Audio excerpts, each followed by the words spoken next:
کلمے کی اقسام میں دوسری قسم ہے فعل۔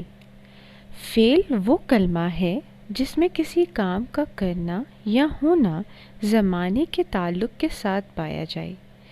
اس کی مثال ایسی ہے: سعید نے روٹی کھائی، حمید سبق پڑھتا ہے۔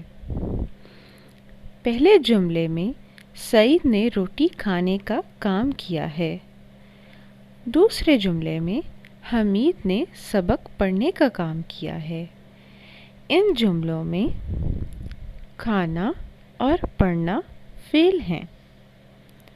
زمانے کے لحاظ سے فعل کی 3 قسمیں ہیں: فعل ماضی، فعل حال اور فعل مستقبل۔ فعل ماضی وہ فعل جو گزرے ہوئے زمانے میں کسی کام کا کرنا یا ہونا ظاہر کرے، اسے فعل ماضی کہتے ہیں۔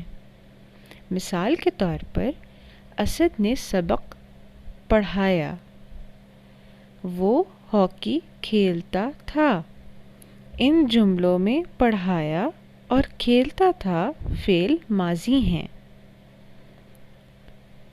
دوسری قسم ہے فعل حال۔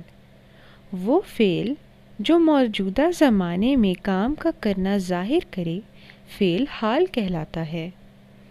مثلاً آصف کام کرتا ہے، گائے دودھ دیتی ہے۔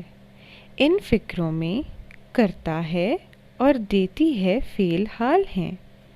حال کا مطلب ہے موجودہ زمانہ۔ تیسری قسم ہے فعل مستقبل۔ فعل مستقبل آنے والے زمانے میں کام کا کرنا یا ہونا ظاہر کرتا ہے۔ مثلاً شعیب کام کرے گا، اویس خط لکھے گا۔ ان فقروں میں کرے گا اور لکھے گا یہ فعل مستقبل ہیں۔ مستقبل کا مطلب ہے آنے والا زمانہ۔